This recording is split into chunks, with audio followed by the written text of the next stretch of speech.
안녕하세요, 태산 아빠입니다. 오늘은 어버이날입니다.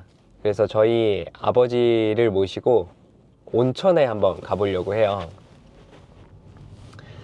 저희 아버지가 이제 저희 할아버지죠. 항상 어버이날 때마다 할아버지를 모시고 목욕탕을 가셨었는데, 제가 그걸 벤치마킹해서 저희 아버지를 모시고 온천을 한번 가보려고 합니다. 아버지를 생각하면은 되게 고맙고 감사하고 멋지고 이런 마음도 있었지만 미운 마음이 상당히 컸었어요. 제가 이제 중학교 때 아버지가 이제 목사님이 되시겠다고 선언을 하시면서 가세가 되게 많이 기울었었거든요. 그래서 아버지한테 진짜 막 못할 소리 하고 화내고 막 짜증내고 헐뜯고 아버지 마음을 얼마나 아프게 했는지 몰라요. 그리고 또 커서도 한동안 아버지를 안 봤을 정도로 되게 나쁘게 굴었으니까요. 그런데 이제 돌이켜서 와서 보니까 참 제가 아버지보다 지금 더한 선택을 한 거죠. 아버지보다 더 이른 나이에 퇴사를 했고, 이른 나이에 뭔가 하겠다고 지금 선언을 했고, 자식은 아버지보다 더 어릴 때 무언가를 했으니까 제가 지금까지 아버지한테 해왔던 행동을 다시 되돌아보고 참 죄송한 마음이 커지는 상황입니다. 아버지는 저한테 화를 내신 적이 없어요. 다 받고만 계셨지. 제가 애기였을 때, 이렇게 초등학생 때까지만 해도 아버지 진짜 좋아했거든요. 그런데 저는 이제 회사에서 뭔가 스트레스를 받고 무슨 일이 있고 이러면 막 사실은 그게 애한테 투영이 되거든요. 막 별거 아닌데 애한테 짜증내고 막 이런 게 있는데, 저희 아버지는 제 기억 속에 단 한 번도 그런 적이 없어요. 약간 목사님이 되시려고 태어나신 것 같아요. 빨리 하셨으면 참 좋았을 텐데. 오늘 온천에 이제 가는 길에 아버지랑 이런저런 얘기하는 걸 한번 카메라에 담아 보려고 합니다. 제가 지금 아버지한테 가장 듣고 싶은 건 조언이에요. 먼저 무언가 선택했던 어떤 선구자의 입장으로 제가 지금 하는 것들을 어떻게 하면 좋을지 그런 조언도 좀 듣고, 어떻게 아버지는 이렇게 화를 내지 않았는지 그 얘기도 좀 하고 아버지는 제가 밉지 않았는지 이런 이야기도 좀 해보려고 합니다. 그래서 어버이날을 맞이하여 온천을 가면서 아버지와 도란도란 이야기를 시작해 보겠습니다. 지금은 아버지를 만나러 가는 길입니다. 조금 이따 봬요. 태산 아빠. 네, 이제 아버지를 이제 모셨습니다. 이제 아버지를 모시고 온양이 아니죠, 어디죠? 아산 온천으로 가보려고 합니다. 자, 아버지 소개해 주세요. 태산 아빠의 아빠입니다. 참 멋졌구만요. 네, 아버지랑 이렇게 얘기를 하려고 하는데 첫 번째 주제를 이제 좀 얘기해 보려고 합니다. 아빠는 제가 이제 퇴사한다고 얘기를 했을 때 어떤 생각이 들었어요? 퇴사한다고 그랬을 때 많은 생각도 들지만 결정을 하고 믿을 수 있게 일들을 처리해 왔기 때문에 믿고 기도해 준 것밖에 없어요.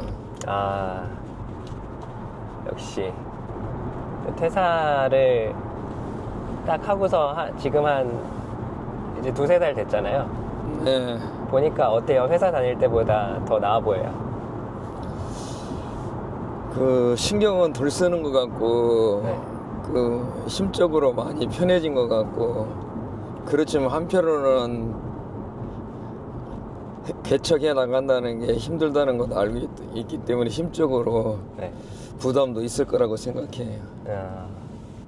돌이켜서 생각을 해보니까 예.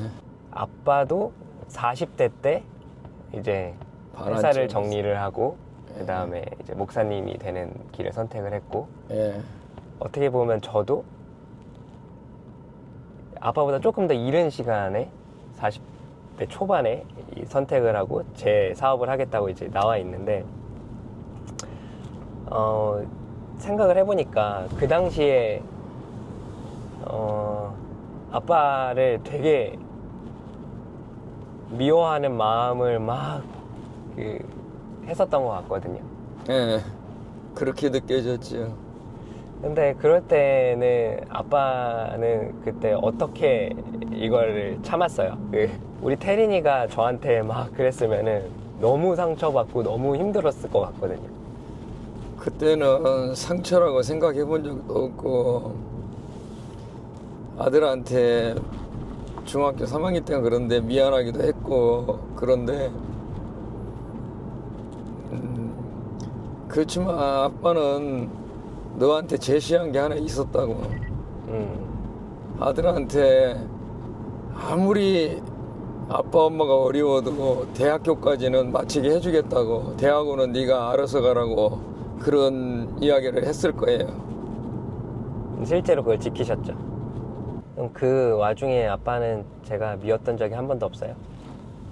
아들을 미워할 필요가 있냐. 아빠는 나를 키우면서 제일 행복했던 순간이 언제예요? 행복했던 순간은 초등학교 다닐 때 그때는 참 많이 행복했었고 말도 잘 들었었고 그리고 공부도 못하는 축이 아니었었고 네. 열심히 잘해줬었고 오늘은 가면은 아들이 뭐를 같이 하자고 그럴까 또 뭐가 맞추기가 잘 안 되고 조립하는 게 잘 안 돼가지고 있을까 그런 기대감이 있었어요? 그런 기대감도 있었어요. 나는 막 두려움부터 있는데 오늘은 뭐부터 가지고 올까? 그거는 이제 아빠는 체력이 있었고 너는 체력이 아빠만큼 못하기 때문에 그런 그러니까. 것이 있어. 그러니까 그 체력을 물려줬어야죠. 아빠. 아빠는 얼마든지 물려줄 수 있었는데 그게 아빠 마음대로 되는 게 아니었고 이건 엄마 체력을 컴플레인을 걸어야지. 받아가지고 그건 아빠도 어쩔 수가 없는 상황이야. 그 유튜브 댓글에 이런 게 달렸더라고요. 누가 저를 이제 40대로 보겠냐고, 20대인 줄 알겠다고. 아주 그치. 기분 좋은 댓글이 있는데 약간 그 어떤 동안의 피는 좀 물려받은 것 같다라는 생각 드네. 그거는 있어. 아빠도 지금 누가 70대로 안 보거든. 댓글에 좀 남겨주세요. 어떻게 보이시는지.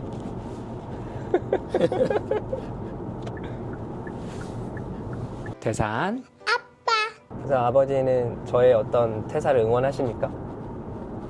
응원 안 하면 뭐라고 나무라든지 뭐라고 그랬겠지. 근데 너는 항상 전환점에 있으면 네. 네가 기도를 더 많이 해야 되는데 아빠한테 기도해 달라고 그러거든. 아이들 교회를 잘 안 다니니까 그렇죠. 아이고 아빠 창피하려나. 목사님 아들이 교회를 제대로 안 나간다. 근데 요즘 그래도 잘 나가요. 그래서 고마워. 네. 그럼 이제 마지막으로 이 유튜브를 시청하시는 40대 저 같은 이제 고민을 하시는 분들께 한마디 해주십시오. 근데 무슨 일을 하다가 그만둘 때 생각을 참 많이 해보시고 그게 옳다고 결단이 나면은 미적거리지 말고 실행을 해야 돼요. 감사합니다. 이거 너무 길게 하셔갖고 어떻게 편집해요? 그거는 편집하시는 분. 자 그럼 오늘 촬영을 마무리하면서 태사한 아빠 화이팅 한번 해주시죠. 태사한 아빠 아들 화이팅! 화이팅! 태산